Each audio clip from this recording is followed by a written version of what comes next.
According to the Oxford Dictionary, art is the expression or application of human creative skill and imagination, typically in a visual form such as painting or sculpture, producing works to be appreciated primarily for their beauty and emotional power. To simplify, one can say that art is work produced by human creative skill and imagination. However, when you ask an artist to define art, it starts to become a little more creative, as you could imagine. Andy Warhol, who is known to lead the visual art movement known as pop art, defined it as anything you can get away with. Now, while I find that quite freeing and beautiful, there are those who will find a bone to pick with that statement. There are some who believe that art shouldn't be as freeing. Graffiti is an art form that is open to lots of controversy. Easily viewed as an eyesore in some communities and beautification in others. Some people view graffiti as vandalism, that it has no place in the community, and that artists are criminals for defacing property.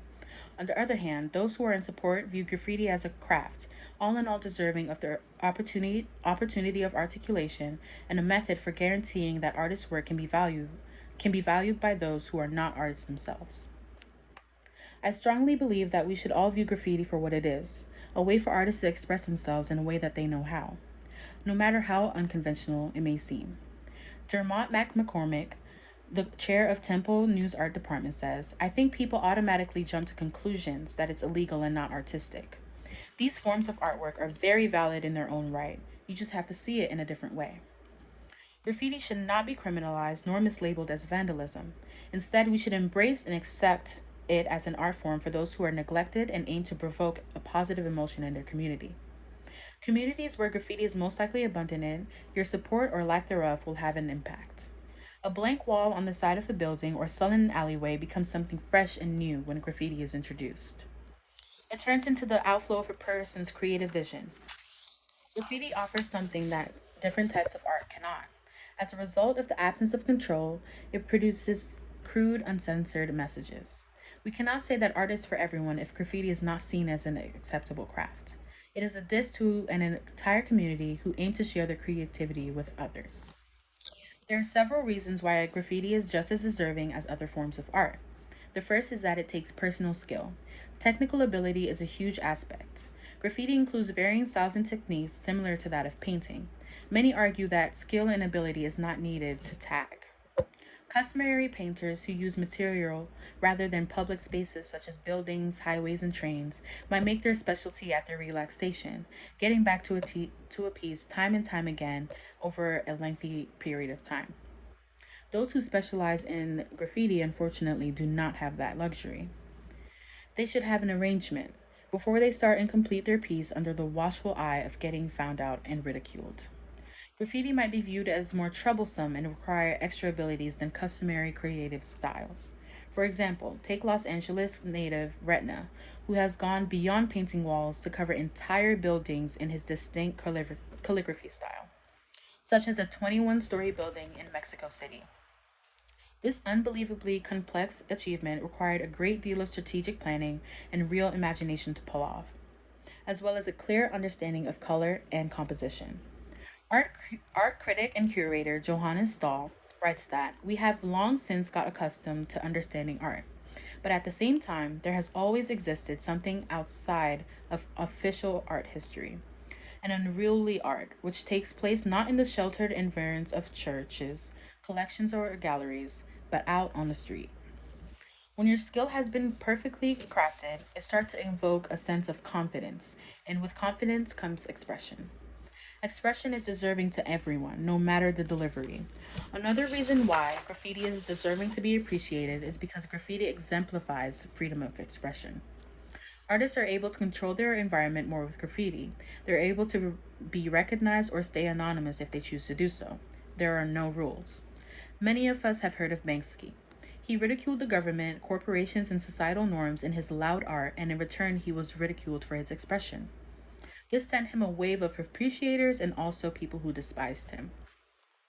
To graffiti artists, status does not matter, and the lack of limitations allow graffiti artists to break conventions and push boundaries to create even more exciting and arguably more authentic works of art.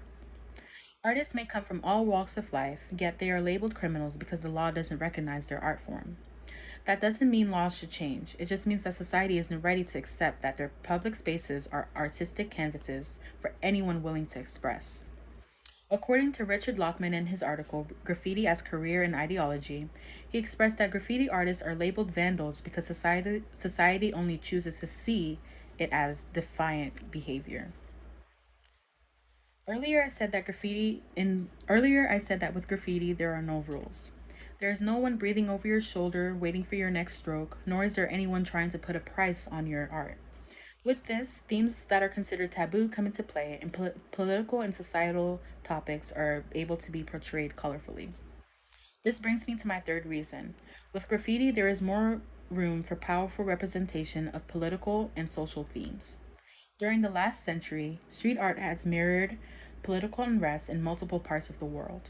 One of the most iconic examples of political street art is the Berlin Wall's graffiti, which was an expression of opposition to totalitarian rule. It came to symbolize the Cold War and was the most concrete expression of the Iron Curtain that existed throughout this period.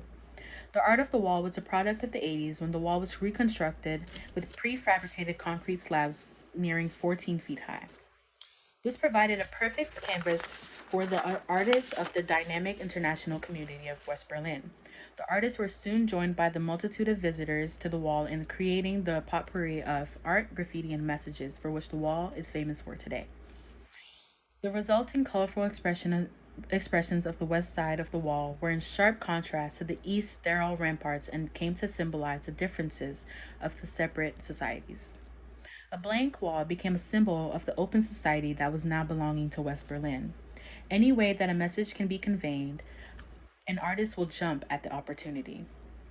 Why should we condemn artists for creatively expressing themselves? Why are certain art forms accepted and others are not? Should we judge all styles on the chopping block? Or should we just learn to accept the things that we cannot change?